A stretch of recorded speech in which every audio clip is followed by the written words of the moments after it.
Breaking news अवां सां share कयूं पिया। नयुनि स्कीमुनि जे हवाले सां चेयरमैन बिलावल भुट्टो ज़रदारीअ जूं ख़ासि हिदायतूं आहिनि। इहो चवणु आहे सिंध जे वॾे वज़ीर मुराद अली शाह जो। सभिनी चूंडियल नुमाइंदनि खां तजवीज़ूं वठी नवां तरक़ियाती मनसूबा तयारु कंदासीं। वॾे वज़ीर मुराद अली शाह सां चूंडियल नुमाइंदनि मुलाक़ात कई आहे। MNA रफ़ीक जमाली, MPS आरिफ महर, ममताज़ जाखराणी, पीर मुजीब जूं धारदार मुलाक़ातूं थियूं। चूंडियल नुमाइंदनि पंहिंजे तकनि जे तरक़ियाती कमनि ऐं मसइलनि बाबति आगाही ॾिनी। वॾे वज़ीर पारां पुराणियूं जारी स्कीमूं जल्द मुकमल करण लाइ लाॻापियल इदारनि खे हिदायत कई वई आहे। अहम ख़बर अवां सां शेयर कयूं पिया। नयनि स्कीमुनि जे हवाले सां चेयरमैन बिलावल भुट्टो ज़रदारी जूं ख़ासि हिदायतूं आहिनि। वॾे वज़ीर जो इहो चवणु आहे त सभिनी चूंडियल नुमाइंदनि खां तजवीज़ूं वठी नवां तरक़ियाती मनसूबा तयारु कंदासीं। वॾे वज़ीर मुराद अली शाह सां चूंडियल नुमाइंदनि मुलाक़ात कई।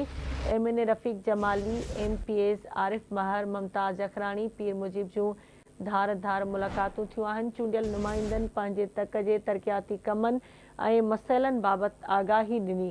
वॾे वज़ीर पारां पुराणियूं जारी स्कीमूं जल्द मुकमल करण लाइ लाॻापियल इदारनि खे हिदायत कई वई आहे।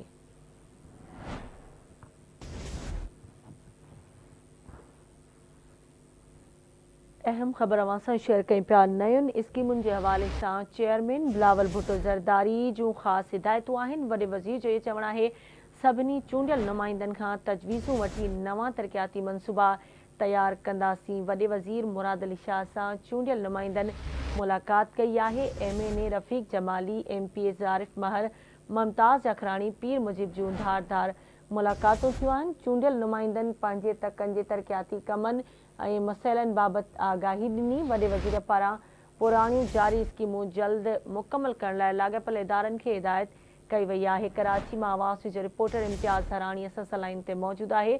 जी इम्तियाज़, कहिड़ा तफ़सील आहिनि इन हवाले सां आगाह कजो। जी बिल्कुलु, मुराद अली शाह नवनि जेके नुमाइंदा आहिनि चूंडियल मुलाक़ात कई आहे। वज़ीर आला सिंध MNA रफ़ीक जी, MNA महर, ममताज़ जाखराणी, मुजीब ऐं ॿियनि सां अलॻि अलॻि मुलाक़ातूं कयूं आहिनि।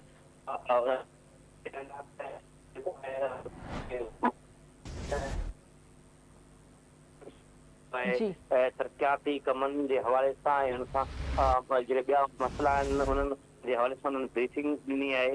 मां ध्यानु ॾींदो वञा त जेके नयूं स्कीमूं आहिनि उन्हनि खे शुरू करण ऐं पुराणियूं स्कीमूं जेके आहिनि उन्हनि खे जल्द खां जल्द जेके आहिनि मुकमल करण लाइ वॾे वज़ीर हिदायतूं जारी कयूं आहिनि।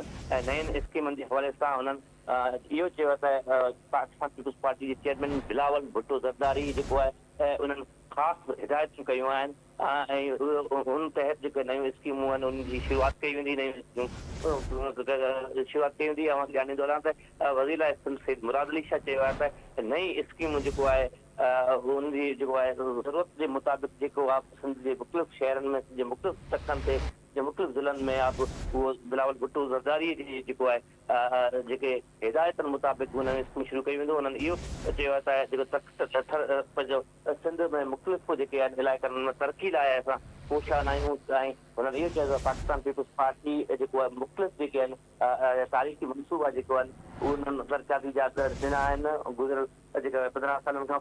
ऐं हीअर बि जेको आहे पाकिस्तान पीपुल्स पार्टी चेयरमैन बिलावल भुट्टो ज़रदारी जे जेको आहे हिदायतनि ते जेको आहे पुराणी स्कीमूं जेको आहे उनखे जल्द मुकमल करे नई स्कीमनि जो जेको आहे सॼी सिंध बाज़ारि विछायो वेंदो। जी ठीकु आहे, मुंहिंजी महिरबानी इम्तियाज़ अपडेट करण लाइ।